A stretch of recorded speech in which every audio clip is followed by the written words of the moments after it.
Welcome back, everybody, to episode 6 of the Washed Up Sports Podcast. We are your Washed Up Sports hosts, Patrick Quinn, Louis Ortiz, and I'm Bobby Hanscom.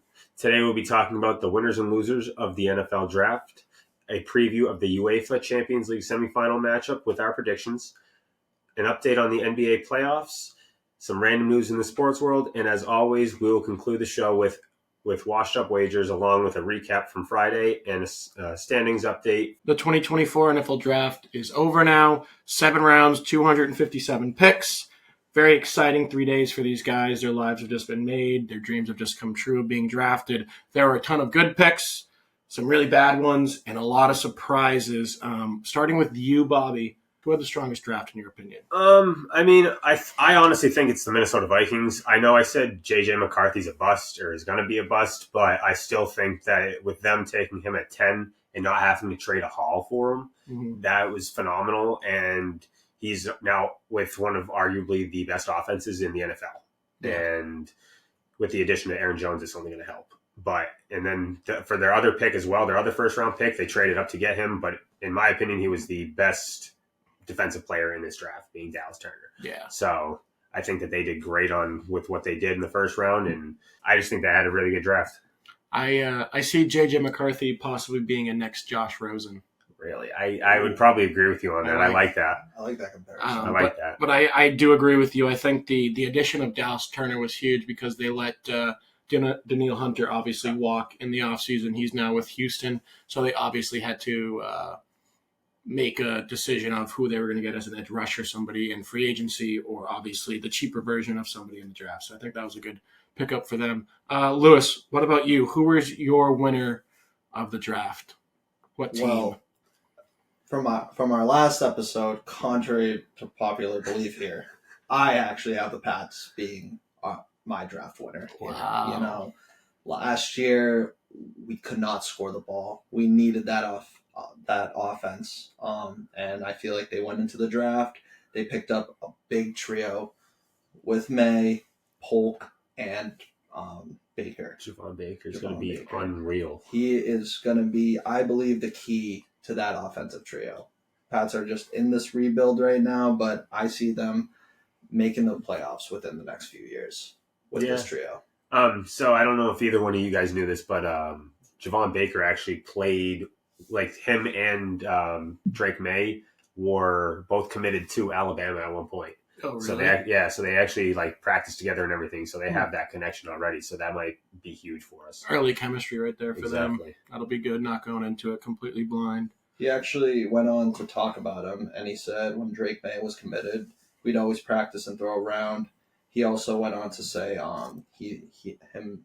his opinion would be that he's the best quarterback in the draft, and that if they were to connect again, it would be a good connection. So in New England, I feel like he's going to be the deep ball threat here.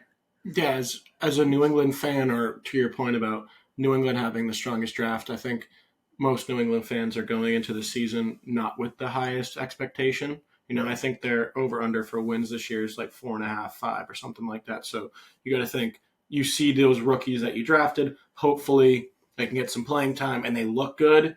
And then again, the 2025 draft can add more pieces to it, possibly in free agency or in the draft. And then that 2026 year, Drake May will hopefully be the starter by then. And that's when they really start to look for the new generation of the Patriots to hopefully put them back to the mountaintop of the NFL world. And if that over-under 4.5 wins this year, I'd lock that as an over. Over? I would like seeing that as an over. Yeah. Okay. For myself, as the winner of the draft, I have the Philadelphia Eagles. Obviously, the Eagles last year started off 10-0. Everyone was flying high on them, obviously, the year before. They were in the Super Bowl, lost at the last second with that controversial pass interference call at the end there on, I believe it was James Bradbury. And they really identified their issue, which was defense their entire year. They could always score the ball. They have one of the best offenses now with the addition of Saquon Barkley. But the corners and their safeties were their weakest kind of position, it seemed like. Going out in the first round and getting Quinton Mitchell from Toledo was arguably the best corner in the draft. Most people said by far he was the best corner in the draft. I know Nick Saban came out and said that he tried to get him in the transfer portal, and he told me, no, I'm going to stay at Toledo. And then I also identifying the Cooper DeJean pick in the end of it from Iowa. Arguably a first-round talent in the middle of the second round. They really identified the issue of we need defense. And not only that, Pat, but they also got rid of another key thing. Matt Patricia. Yes. So Matt Patricia is no longer the defensive coordinator, which is always a good thing. And I don't know if you guys know this either, but after week 10, when they started 10-0, they switched their defense over to Patricia's defense. And that's when they started losing all these games. Yeah. So. And I mean, they did just sign A.J. Brown to that massive contract. So they have Saquon, A.J., Dallas Goedert, Devontae Smith, Jalen Hurts all locked up for a while. Yep. Now getting all these pieces on defense. I know they let go of Hassan Reddick over the offseason, but they were able to get some good key pieces on the back half of their defense. So I think they definitely won this draft in terms of needs they need for their team.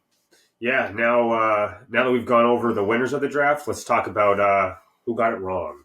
So with that being said, I think the biggest loser in this draft is Carolina. Mm-hmm. I think them trading up to get Xavier Legette was awful.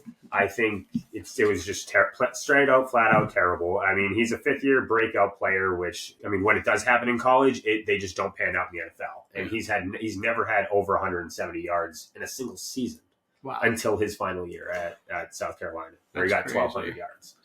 So, the Carolina Panther this morning, did you have to pinch yourself a little bit? Oh no, man. I woke up ready, man. I got a call right after I got dressed. They was coming to pick me up at 9:30 in the morning. I told them I'm going to be ready. And the new day of the NFL is you want to draft somebody who's 21, 22 years old. This guy being a fifth year, he's probably 23, 24, already put all this mileage on himself, being a fifth-year senior.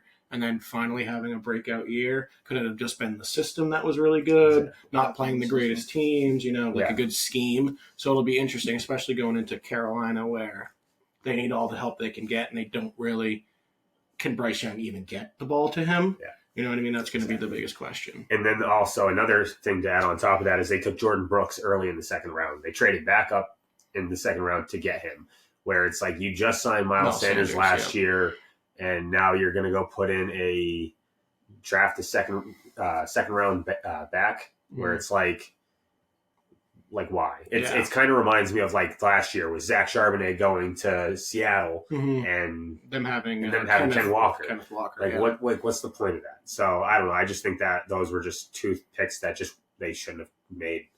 The only thing I'll go against you with is it seems nowadays in a lot of successful teams, they have the two-back system, where, okay, one running back is good inside the hash marks, and then one running back could possibly be good outside the hash marks, or you just run the ball, and then, all right, now I have my secondary back that can come in with fresh legs and possibly overpower that tired defense if you're running the ball 7, 8, 9 times a drive. It'll really run down the defense. But I agree with you. The fact that they signed Miles Sanders to this big contract 2 years ago didn't pan out last year. Obviously, nothing on that team did. And then now you go and draft George Brooks. It's who's going to be the one back. Are they going to split series with all the money you're paying Miles Sanders? I don't think you want him to split the amount of reps. So it'll be interesting what they have to do. But Dave Temper doesn't seem to know what he's doing anyway. So. No. The funny thing about that, I don't know if you guys saw, but they had outside of the bar. So this bar outside in Charlotte had a sign that said, David Tepper, please let the GM and the coach make the draft picks. And so David Tepper went into the bar an hour and a half before the draft and told them and asked them what he should do. And they said that. And so that's what he did. Well, I don't know if you saw it as well, though. They had like security cameras from inside the bar, and Dave Temper went up to the hostess or whatever, took his hat off, threw it on like the ground, and then was just talking to him and then politely gave him the hat back afterwards. This guy's an absolute mess. Yeah, wow. I mean, you talk about paying someone so much money and then drafting the exact same position. The Falcons here. Yeah. Like, they just drafted Penix. They gave Kirk Cousins $180 million guaranteed. Like, I don't know what they were thinking there. Truly.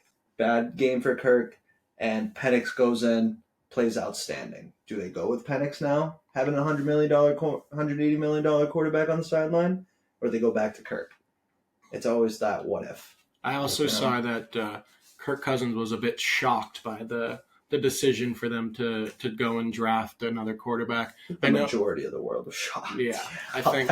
But you got to think, if your own starting quarterback that you just paid didn't know you were going to do this, that's an issue. Like, for the outside world, the media, whatever, you're not in the building every single day, but you're not telling your starting quarterback, hey, we're going to go draft this guy, not even in the first round, a top 10 pick, to be like, okay, if you don't play well, you're sitting the bench. If I'm Kirk Cousins, I don't give a shit.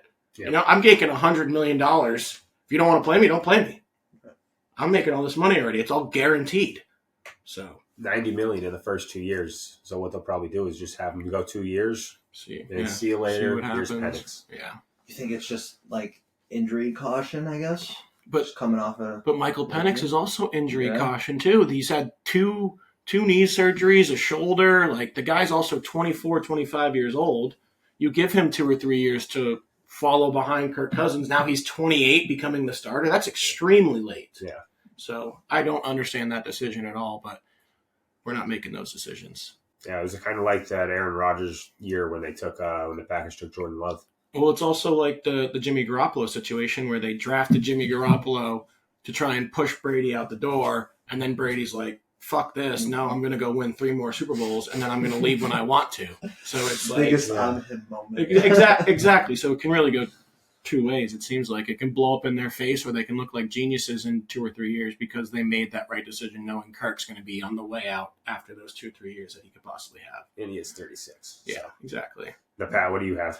My biggest loser was the good old America's team, the Dallas Cowboys. I mean, I think from free agency... they didn't do anything, and now into the draft. If you looked at the Cowboys last year, what was their biggest issue? Oh, they needed a running back.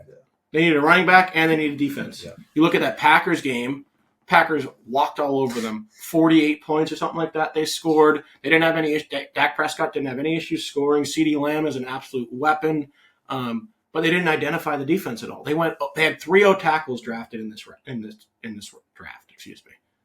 They didn't identify the defense at all. As you watch the Eagles – draft 2 stud defensive players to improve their defense, as they do nothing in the offseason towards defense or adding another weapon or a running back, and they don't identify the defense in the draft. Yeah. It's going to be interesting because now they have no running back. They have Diggs coming off a ACL injury like they did. Do we honestly think Bland is going to have the season he did as well? So They need to identify that issue, which was the defense, and they did not do it at all. And Mike is not. They're not happy with how Mike is too. Mm-hmm. So that could play a huge factor in this as well. It just doesn't make any sense to me. I understand you need offensive tackling, but you want no tackles for a running back. You don't have a running back on that team. You know what I mean? So the offensive tackles, congratulations, you're going to block, but who are you going to block for? Rico Dowdle. Come on. What a joke. You know what I mean? So Jerry Jones said he was going all in, but he hasn't done shit. All right, now moving on to some real football. UEFA Champions League semifinals are set here. We have PSG defeated my beloved Barcelona. I would definitely call it a controversial quarterfinal. But moving on to that, Kylian Mbappe did show out that game like we predicted. Oh, mostly you predicted. But Mbappe had a great game, great second leg. Also did Dembele. Do you think he's gonna help push PSG towards the final here over Dortmund? Yeah, I think if you look at Dortmund, how they played in the Bundesliga this year, they are 5th right now. Not going to make the Champions League. Hasn't really been the most spectacular season for them. They played really well against Atletico, but just the star power that comes with Mbappe and Dembele, it's not going to be one of those where is he going to get going? It's just going to be how much is he going to contribute to the team. He might have 4 or 5 goals at the end of this first and second leg. I think with him speculated to leave and go to join Real Madrid, he wants nothing more than to bring a Champions League to PSG right before he leaves, saying, I did everything for this club. They've won the French League multiple times, won French Cup multiple times. This is the last thing that he has not yet to do with PSG. He's been to a final when it was the Neymar, him, when they played Bayern back in COVID in 2020. I think this is the last thing that he has to do for PSG. Already won a World Cup with France. Can he do this now to solidify himself as a legend within that club? So I think they get it done. I think they'll make it to the final fairly easily, in my opinion. They might win this 5-2, 6-2 on aggregate, in my opinion. I just don't see Dortmund having the defensive stability to be able to deal with those wingers on the left and the right, including Dembele, because he's come on in a very high form right now. I would have to agree with PSG moving on against Borussia. I do feel like it's going to be a more of a close matchup, especially just playing in Dortmund. It's a tough place to play, man. That yellow wall. It's just I don't see PSG really. I do agree with Mbappe playing showing out. Last season with PSG, he really wants to get that Champions League, the one trophy he truly needs now. So, but I don't really see Dembele kind of showing out. I feel like if PSG were to follow through, it'd be because of Mbappe. It could be Mbappe, but that's the thing with that team. All you need is him. Arguably, like you could have a terrible game, he could go for a hat trick and completely take over a game and win that game. And I just don't know. Jadon Sancho's obviously been playing well. Marco Reus has been hurt. Sabitzer hasn't been playing well. But as a team collectively, Dortmund, they've been playing outstanding. Coming back against in the Champions League, they've been playing really, really well. Over the weekend, they had a very disturbing loss to RB Leipzig that kind of pushed them out of the top four in the Bundesliga over the weekend. So I don't know if that's going to carry into Tuesday's matchup. So it'll have to be interesting to see what Dortmund shows up. And if Dortmund then gets very defensive, if they play a low block to try and stop that and hopefully only score on a counterattack. But then you're now allowing, if they're playing that low block, one mistake from Dortmund being so deep, now PSG will just be able to pick on a counterattack and score a goal off a mistake by Dortmund, which they tend to do. Max Hummels has given up a lot of poor passes, bad decision-making in the back, which he's normally very strong with what he does. This season he's been making a lot of mistakes. I mean, looking at the other matchup here, we have Bayern, who made it right, just wiggled their way past Arsenal in the quarters. They'll be taking on Real, who just came off an unbelievable game against Man City. That was a great penalty shootout. That leg should have been, it had to have been decided by penalties. But what do you think will go on to the final between them two? The two top dogs, obviously. So, in European championships. Yeah. So, my opinion with Bayern, very similar to Dortmund, a very disappointing domestic league situation.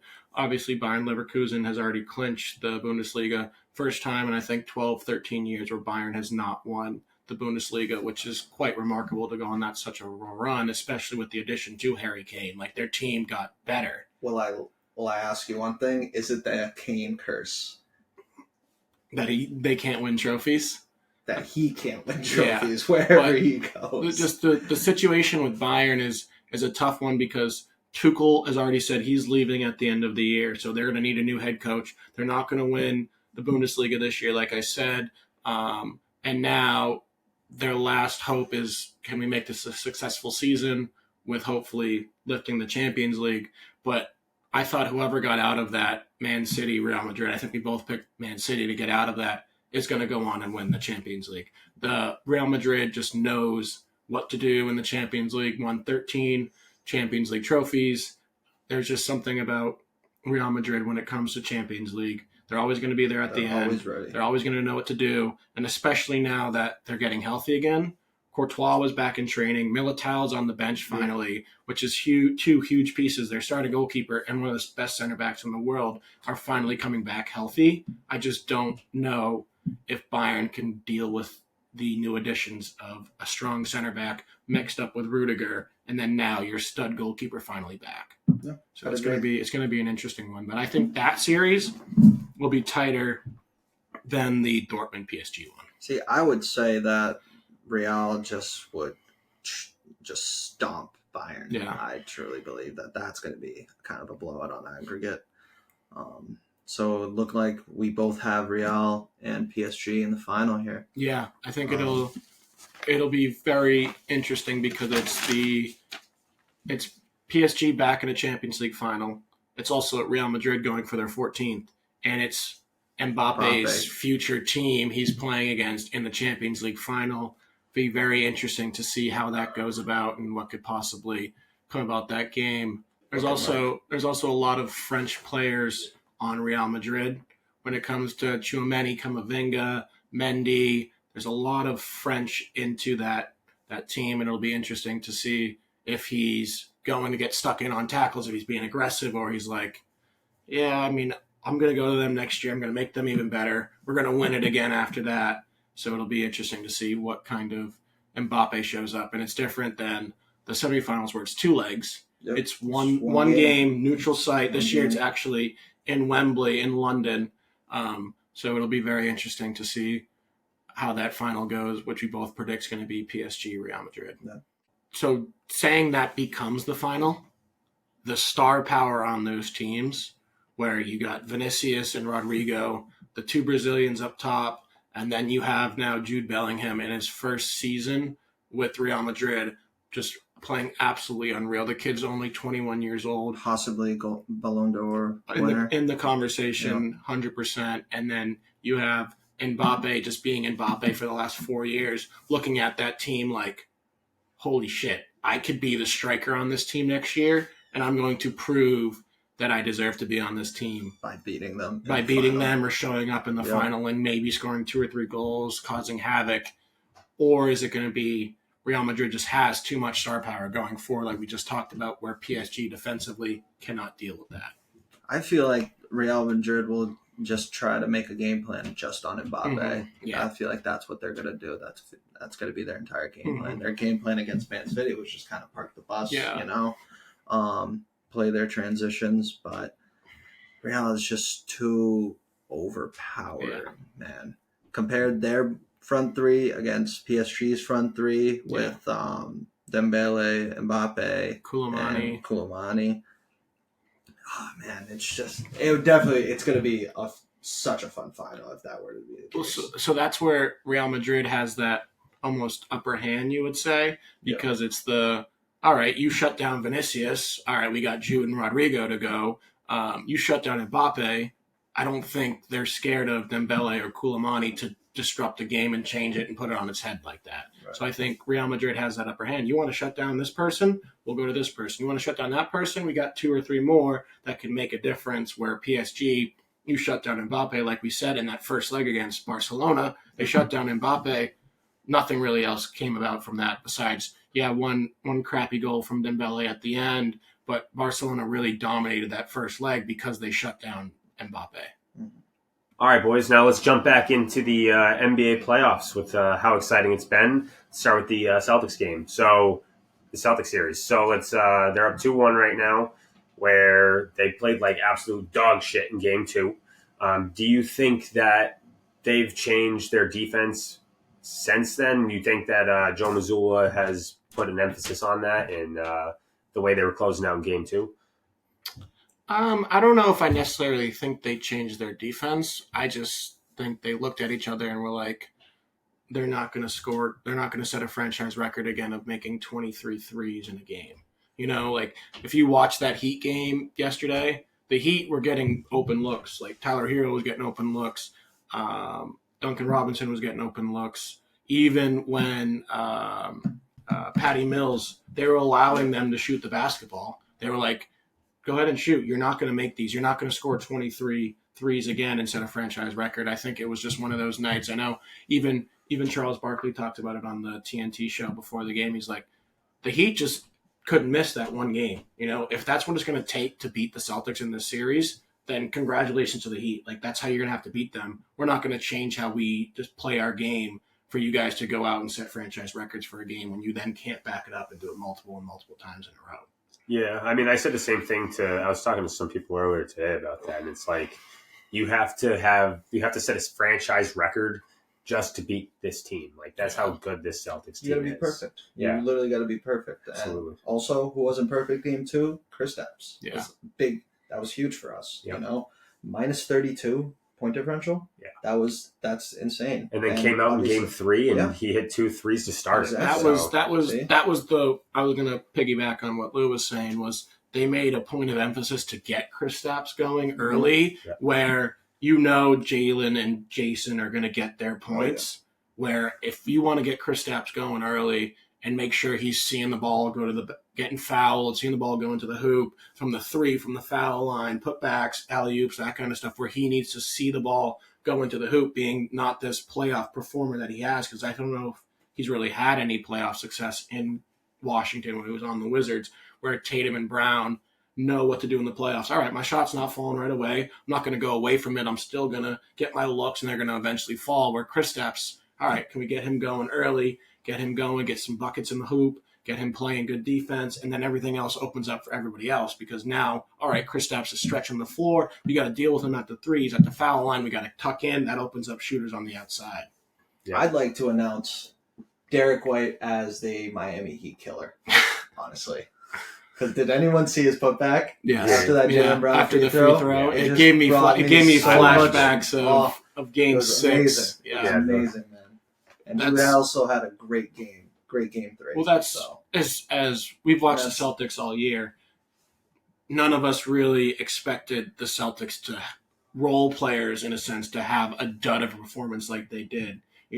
Derek White had, I think, 18 points or something like that. Kristaps had 18. And then, even Drew Holiday didn't get on the score sheet a lot, but he was defensively playing well, getting steals, blocks, assists, rebounds. He was doing everything that needed to, because this team understands how to play. Like, all right, this is this guy's night. He's going to go off. Even like Peyton Pritchard could go off for 30, but everybody else is still doing their job, understanding their role to facilitate, get the people who have the hot hand going. And I think in game 2, it was all Jason and Jalen, where nobody else was like, all right, I need to do something to pick it up. And then obviously Miami just couldn't miss.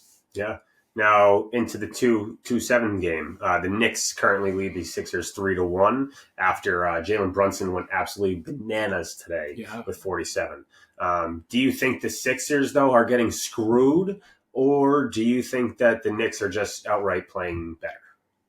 I feel like Joel Embiid's just like falling too much and flopping a lot, man. I don't know if you guys saw that, but he took a 3 the other day and he flailed and he didn't even get touched. I don't think anyone was around him. No. It was crazy. I think there was an argument for game 2 at the end with the no timeout call and everything like that, and then getting the offensive rebound and kicking it out to Dante DiVincenzo for the game-winning 3. There was an argument there that there should have been a timeout given. Whatever, it's 8 seconds left. The boys are playing as hard as they can. Things are going to get missed. I just think the lack of chemistry that the Sixers really have of playing games together, meaningful games, has come back to bite them. And I just think they're tired. You look at Joel, he can barely get up and down the floor. He's taking plays off. He's taking sets off. So he's on some crazy painkillers, too. The face thing where Yeah. he was at the foul line in game 2 and like half his face was twitching and numb and all this kind of stuff. I just think the Knicks are hungrier. They're younger. They're healthier. And if you look at it where you take away Tyrese Maxey or Embiid's not dropping 50, you're not getting points from other people. Where with the Knicks, they can spread the ball out. Like Josh Hart can give you 20, Dante DiVincenzo can give you 20, and just the inside presence of Mitchell Robinson protecting the paint makes it a very difficult matchup for Embiid if he wants to try and get those easy buckets or to the foul line. I think it was just a tough matchup for the Sixers, and I think the Knicks will win this game probably in Game 5 at MSG. Finally, Brunson showed up, too. Mhm. I was just about to say that. I was going to give him so much slander today coming into this pod, and then all of a sudden, 47. He's played, I think it was before Game 3, he played 459 games, and he has never shot more than 25 field goals. Wow. Games 1 and Wow. 2, he shot 8 of 26, and Game 2, he shot 8 of 29. Wow. So, but no one talks about it, you No. know? If it was Tatum, though. He has a dud game, no one talks about it. Tatum, though, they're on it on NBA Twitter. Tatum has a good game, and they're still on him. It's unreal. But I think also the fact that Jalen Brunson, Dante DiVincenzo, and Josh Hart, who are quote-unquote the leaders of this team, have the connection they have going to Villanova and also the deep NCAA tournament runs that they've done, playing in these tough games, understanding different situations and matchups makes a big difference when these, like Villanova was a dynasty when they were there. They won 2 national championships in the span of 4 years or something like that. It's very telling of a good team when they have that college experience and know, all right, when the lights are on, we have to show up and we have to win these games. And now let's go into the 3-6 game. So this series, it's the Pacers versus the Bucks. After an atrocious game 1, the Pacers are now up 2-1, currently in at halftime in game 4. Do you think that if they had Giannis, obviously if they had Giannis and they had Dame and a healthy Middleton, this Bucks team would blow the Pacers out? Like, in my opinion, I don't think that the Pacers would have a chance, but because they have no one, like, I think that's going to just boost up the Pacers. I mean, look at Siakam. He's averaging, 30 and 11 this series because there's no Giannis. So it's like... I mean, I'll tell you right now, no Giannis, the Pacers are definitely taking advantage. Oh, absolutely. I think game 3, there was one possession where the Pacers, I believe, got 7 or 8 offensive rebounds in one play. Like, that's absurd. Yeah. It's absurd. But Giannis there, that's a big factor. I do agree with you that the Bucks would take the series, but I like the way the Pacers are playing. And if Tyrese Haliburton wakes up a little bit more and starts scoring the ball more and Pascal Siakam just continues on, I don't see the Pacers. I don't see the Bucks beating the Pacers in the series. Yeah, I think it would be a disappointment for the Pacers if they ended up losing this series. I mean, at the start of the series, you say no Giannis. There's still a chance for the Bucks to win just because of what Damian Lillard can do. But now I think, like you said, no Dame, no Giannis, a hurt Middleton. This would truly be a huge disappointment for the Pacers, being healthy like they are, to not advance in this series. And we're actually watching game 4 right now. It's halftime, and this is the game the Pacers want. The Pacers want to score, play quick, not allow the Bucks to get into a set defense or set their offense up. It's 67-64 at halftime. This is the games the Pacers want to play, and they don't like to play defense. They like to go fast. They like to score the ball. So the more they do this and get the Bucks, because without the Dame, without the Giannis, without a healthy Middleton, you have to run a set offense to get these guys good looks. Like, you're not going to give the ball to Malik Beasley and be like, ISO, here, 6 dribbles, step back, shoot a 3. You know what I mean? You have to run a set offense with these guys, and the more the Pacers push the tempo, score the basketball, it's going to be hard for the Bucks to then stick up with that and keep that up in the later half of this series. Now, do you guys think that that Doc can actually do something about it, or do you think this series is just completely over? Chance, man. Without Giannis or Dame on the floor, it's kind of just rolling dice at this point. The NBA is a star-driven league where you need to have stars on the floor to make the decisions and run the game. You could have a fantastic coach, but if you don't have the Damian, you don't have the Giannis to really dictate what's going on, or when you need a bucket to go get a bucket, the coach can only do so much. He can set up a play, but if you miss that shot, like, what can the coach do? The coach isn't out there shooting the ball, running the defense, or playing. It's a lot more difficult when you don't have those superstars to actually get the bucket when you need it. Yeah. And now, how could we forget Orlando Magic? Fuck you, Pat. Now the series is tied 2-2. Every game has been a blowout. No team has won on the road. Is there going to be a team that wins on the road? No. This is the case of both teams do not travel well. Yeah. You can tell. I mean, Paulo and Franz didn't show up in game 1, and then Paulo in game 3 goes off for 35, and then Franz in game 4 goes off for 35, where in games 1 and 2, Donovan Mitchell went off, Evan Mobley's been going off. As soon as they get on that plane, they travel somewhere else. They just don't show up on the road. And I look for that to continue. They go back to Cleveland. Cleveland's going to be comfortable. They're going to be in their own home gym, home fans, home refs, all that kind of stuff.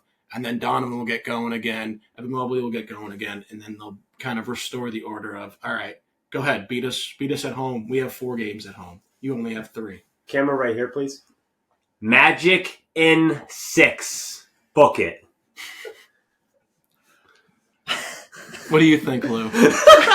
Dude, I'm still thinking about Bobby doing this Orlando Magic dance. That's all I was thinking about, bro. But I do agree on the home court right now. It does have the advantage on on this series, but no but there, honestly. The home court does have advantage this series. It's a 4-5 matchup, really. I think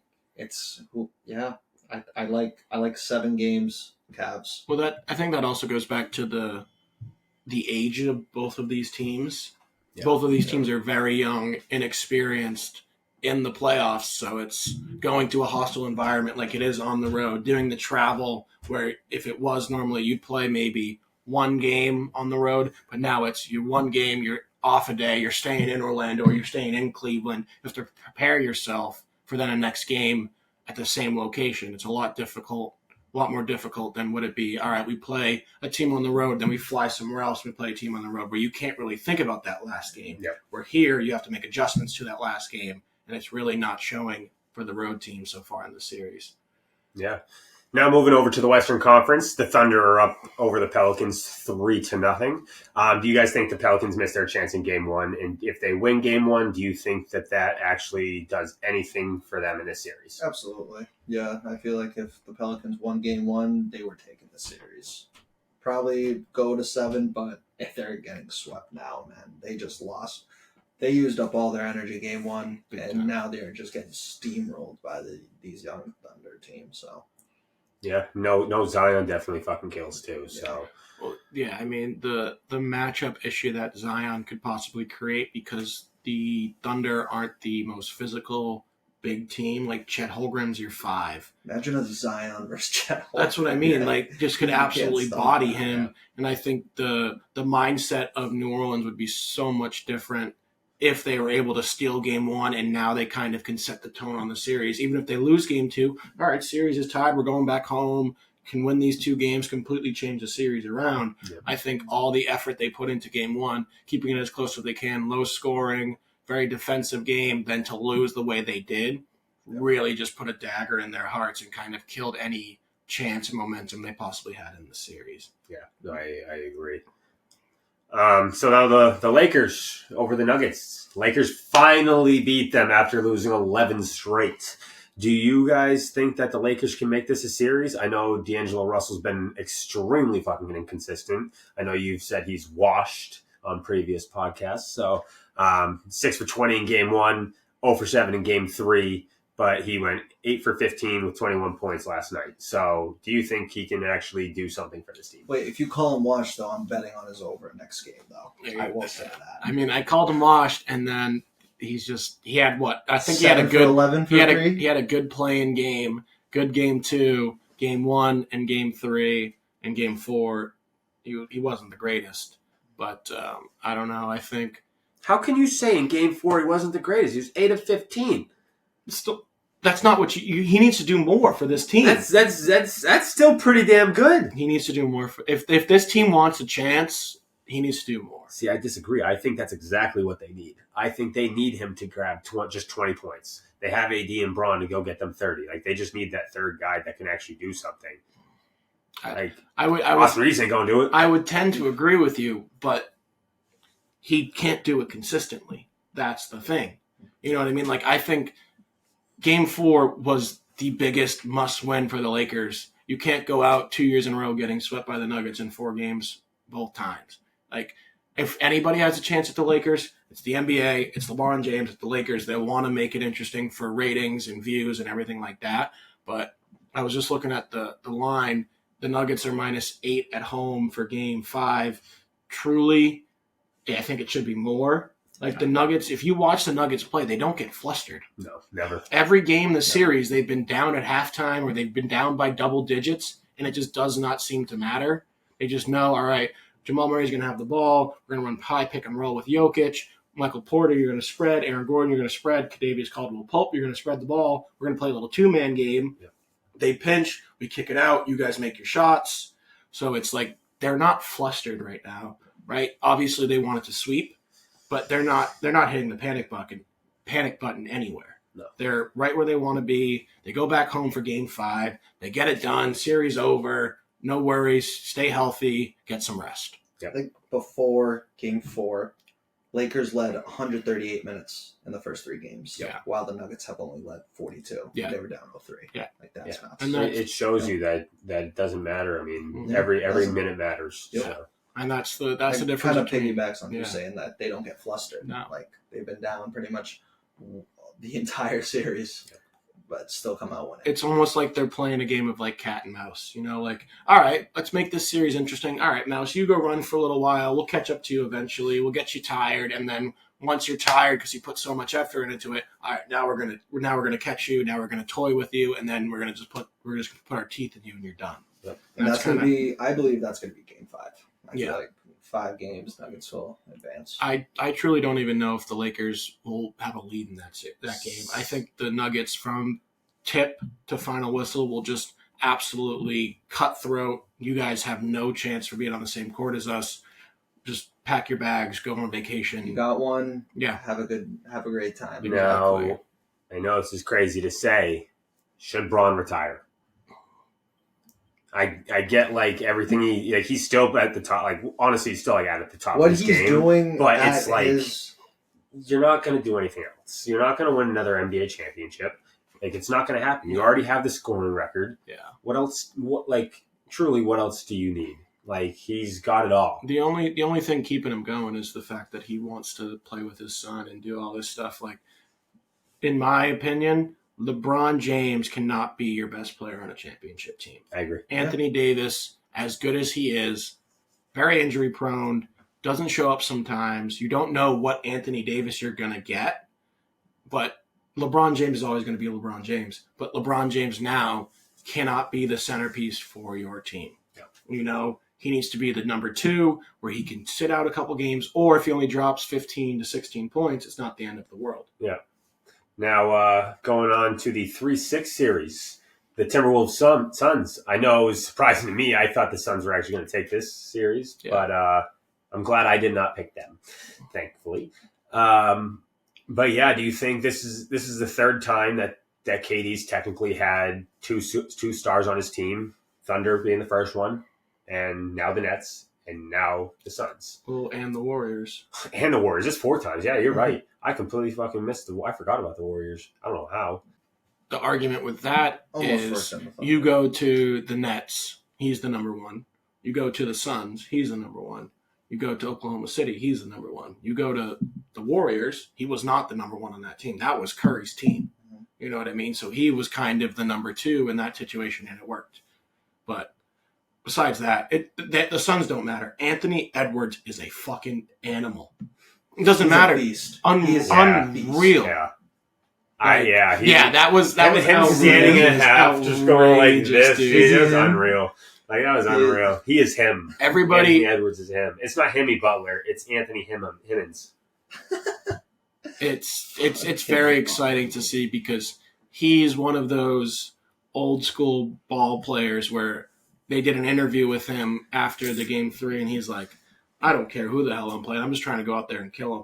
I love and that's this what shit. that is what you want. That is exciting. He doesn't give a shit who you are, washed up at the YMCA or playing in the NBA Finals. He's going to go out and he's going to show you why he's better than you, why he can do anything he wants, and why they're just going to kill you. Yeah. And it's just truthfully shows that we talked about earlier. The Suns need to blow this up. KD's got to go. Bradley Beal's got to go. Surround Devin Booker around stars. Get him a point guard. And then go from there. This obviously has not worked. It's not going to work. They need to make a real change in Phoenix, I think. So I honestly don't think Devin Booker can be a number 1 on a team either. I would agree on that. I feel like if anything, they should try to get Booker out of there before they would get rid of Beal. I heard KD wants to go back to Oklahoma City. Well, I did see that ride out into the sunset with the youngins. Kind of pull a LeBron. LeBron left to go win a championship. LeBron comes back, delivers a championship. You put Kevin Durant on OKC with the young studs they have around him, with all the draft picks that Oklahoma City has. Yeah. Like, that would just be the cherry on top of anything for an Oklahoma City fan. KD comes back, wins the NBA Finals with them, and then gets to ride out into the sunset of his career, promising and delivering what he tried to do when he got there now, 10, 15 years ago now? 2008, I believe, or 2007, I think is when he was drafted. Yeah, so long time ago. But but he had a couple years with the Sonics. All right, now finally we have the Mavs Clippers series that is now 2-2 tied, and the Clippers looking good without Kawhi. 2-0 with him. 2-0 without him. 0-2 with him. Do you think Kawhi is the problem? It's tough to say he's the problem because it's Kawhi Leonard, unbelievable talent offensively and defensively. I just think Paul George and James Harden can do more when he's not playing. Like tonight, they combined for 66 points, where you add Kawhi into that, that's more shots he has to get, handling the ball, going through him, where now Paul George and James Harden can play this two-man game. I'm going to take the ball off the court. You hang out the corner. I'm going to isolate myself. They help. I kick it to you, or vice versa. James Harden has the ball. He drives, isolates it. They pinch, kick it out to Paul George, where they can play this two-man game, kind of like what the Mavs are doing with Kyrie and Luka right now. It's a two-man game. Kyrie dropped 40 tonight. Luka almost had another triple-double, where it's those two are the stars. When you incorporate that third, it's, all right, who's going to get the basketball, who's getting the shots, back to the point we talked about with the Suns too. Like Bradley Beal's on that team. He's trying to get his touches. There's only one basketball to go around. A lot of mouths to feed. It's very difficult. But it certainly looks like right now the Clippers are much better without Kawhi than when he's on the floor. Yeah, I'd agree. I would definitely agree that without Kawhi there, it really opens up the doors for James Harden and Paul George to be who they are now without having to deal with that third. And like you said, a lot of mouths to feed there. But other than Kawhi, I do feel like he's an issue. So many injuries that it's just causing him to miss big games, especially in the playoffs too. What about all this load management that they were doing throughout the season that he kind of started doing when he was on the Raptors, And now look at that. It's coming to bite him in the ass. But right now, the Mavericks are looking like a dog. Mm-hmm. They are playing out of their minds right now. I like them. I like Mavs in 6. Put the camera on. Mavs in 6. Yeah. I think going back to your point, it's like, especially in the playoffs, it's very difficult to just throw a piece in there when you want it. It's like, all right, Kawhi, don't play game 1. We'll throw you in game 2. Kawhi, don't play game 3. We'll throw you in game 4. Or vice, like whatever it is. Like just throwing in a star player like that it has so much attention around him, likes the ball in his hands. It's very hard to do it for one game, not do it the next, then do it for another game, not do it for the next. It's almost like the Bruins with their goalkeepers, their goaltenders. You play game 1, you play game 2, you play game 3, you play game like you're not going to get hot. You can't develop a rhythm like that. That's why Swayman is and then also it's like Kawhi missed. I want to say it was the last 17 days before the playoffs even started. So it's like him not having those reps as well and not being in a rhythm with that, and then going into the playoffs and with the playoffs with how intensity it is and how much intensity it has, it's going to be tough for him to actually get back into it. It'll be interesting because they'll go back home for Game 5, and they have to play Kawhi, right? Not with how they look tonight. They're up 31 at one point in the game. If Kawhi's healthy, if Kawhi is fully healthy, I would play him. Yes. And then if they lose, that'll be a crazy talking point right there. Exactly. Yep. Every game Kawhi's played, they've lost. Yeah. Now for some random news in the sports world. So, congrats, WNBA and college basketball legend Candace Parker announced her retirement after 16 seasons in the WNBA. Left Tennessee, back-to-back champion there. Went on to win 3 in the WNBA. Also the first ever WNBA player to win Rookie of the Year and MVP in the same season. Wow. So, unreal career. Unbelievable career. Yeah, congratulations to her. Really, she's probably on the Mount Rushmore of WNBA players. Yeah. Without a doubt. Not probably, she is. She absolutely is. Yeah. Some struggles for the number 1 overall pick, Jackson Holiday. Obviously, got drafted over the last draft, played in the minors for a little while. Then they brought him up to the big leagues, and it really just has not been what Orioles fans and we fans have thought it was going to be. Just 2 hits, 2 walks, and 36 plate appearances right now. 18 strikeouts, 0.59 batting average right now. He has a .111 on base percentage. Do we think the lights are too bright, or is this just kind of a rookie struggle trying to figure it out in the big league right now? Yeah, I think it's just a rookie struggle.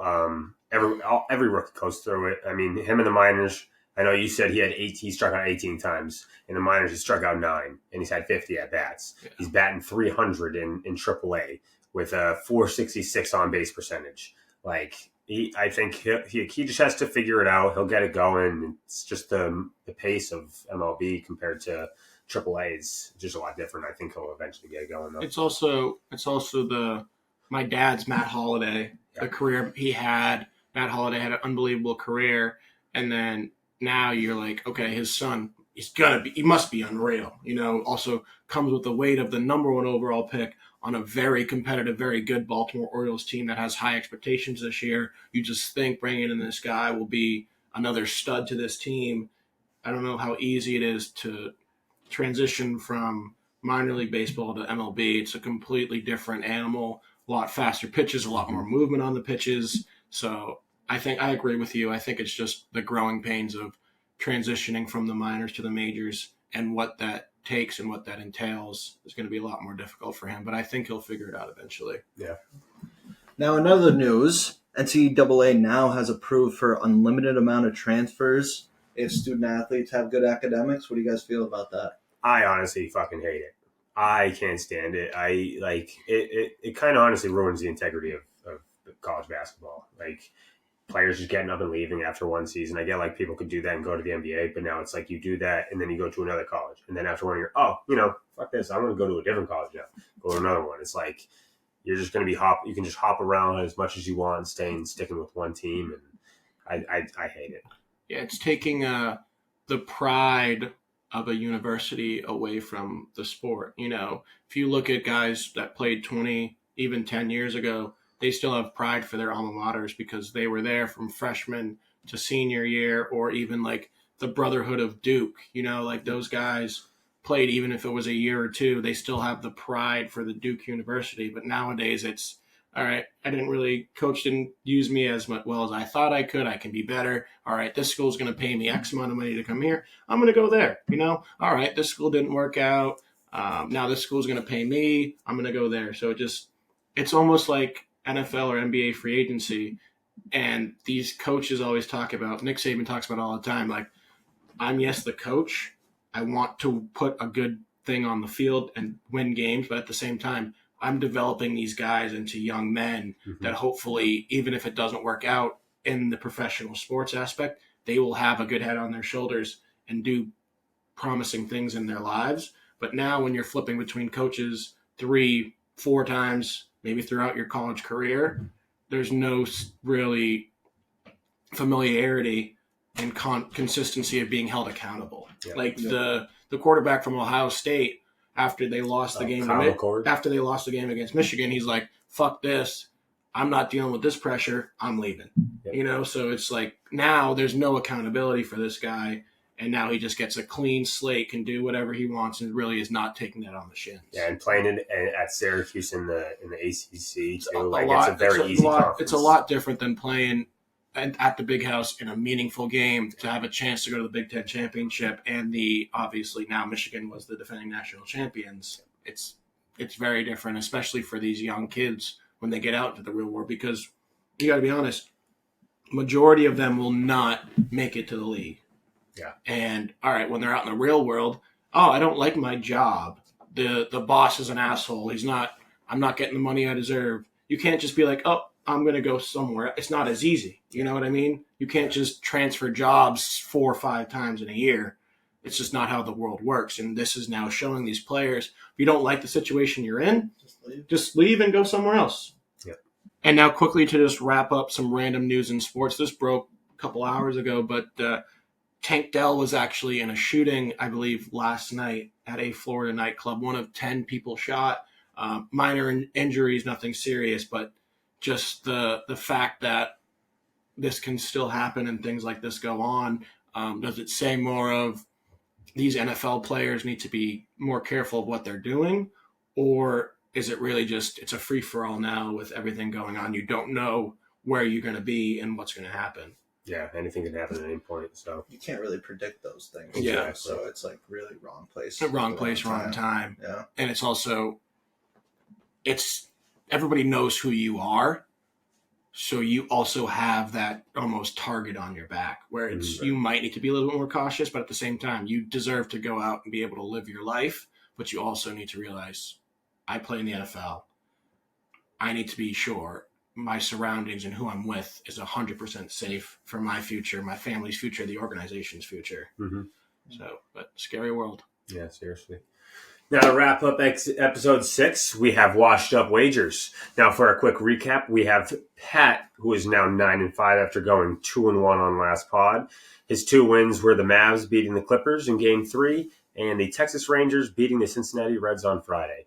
His loss was the under of 6.5 in the Jets versus Avs game, which ended up with 8 goals. Yeah, there's nobody playing defense in that series. I think the Avs won today like 5-1. Now, I am in second place. I have a 6-7-1 record, meaning I went 1-1-1 on last pod. I took the Rangers money line. The New York Rangers. The New York Rangers money line in Game 3, and they won. I took the Red Sox and Cubs under of 8 runs. That finished at dead 8 runs, so there's my tie. Yep. And then I also had the Suns to beat the Timberwolves in Game 3, which that didn't happen. And I forgot to say this, but Pat, his series pick for round one is the Cavs over the Magic, which is 2-2, and mine is the Magic over the Cavs. We're in one, dude. Yep, sure We're are. in one. Lewis is still in last place with a 6-8 record after going 2-1 on last pod. He picked the Timberwolves money line in Game 3 and the Oilers money line in Game 3 as well, which those both hit. And for some odd reason, this dumb motherfucker keeps taking the Diamondbacks. Rolling with the D-backs. because they let him down on Friday night against the Mariners. And as a reminder, Lewis has the Mavericks to beat the Clippers in the series, which is tied at 2-2. You know how it was an unreal series, and it still is. You know how Lou is like every time I say D-Lo's going to shit the bed and he's going to fade me? I feel like it's time now. If Lou picks the Diamondbacks, we have to fade him. So we each got our picks that we got to fade. Yeah. Lou's is definitely the Diamondbacks right now. Absolutely. As a reminder for all of you that in last place, the person has to get their chest hair waxed off, and we will be having that on the podcast on May 7th. So stay tuned in to see that. All right, so now for Monday, April 29th, we took some games. We took an NBA game, an NHL game, and an MLB game. I took the Celtics minus 10.5 against the Heat. Vegas Golden Knights money line and the Baltimore Orioles money line against the New York Yankees. It is $10 to win you $64.88. I took the Denver Nuggets to minus 7.5 to kind of seal the series we talked about earlier on the podcast. None of us think the Lakers have a chance in this game. I also took the Florida Panthers back at home, Game 5, to wrap that series up at minus 180. And then I also took the Minnesota Twins over the Chicago White Sox at minus 166. It is a plus 375 odds. $10 gives you $47.58. All right, so to finish off the night, I have the Thunder money line finish off the series as a sweep against the Pelicans. I have the over 5.5 goals for the Maple Leafs at the Bruins. And my beloved. No, not again. I have the D-backs money line, baby. They're at home against the Dodgers. Just beat the Mariners tonight, so let's go. Let's make it a back-to-back here. That's a plus 527 for $10 to win you $62.79. That's a lock, 3-0, and Bill will be waxing his chest. God, I hope not. All right, thank you so much for watching episode 6 of the Washed Up Sports Podcast. A reminder that we release new episodes every Tuesday and Friday on YouTube and on Spotify. Be sure to like this video, subscribe to our channel, and give us a follow on Instagram, Twitter, and TikTok. Our usernames for those can be found in the description of this video. See you next time, and as always, stay washed.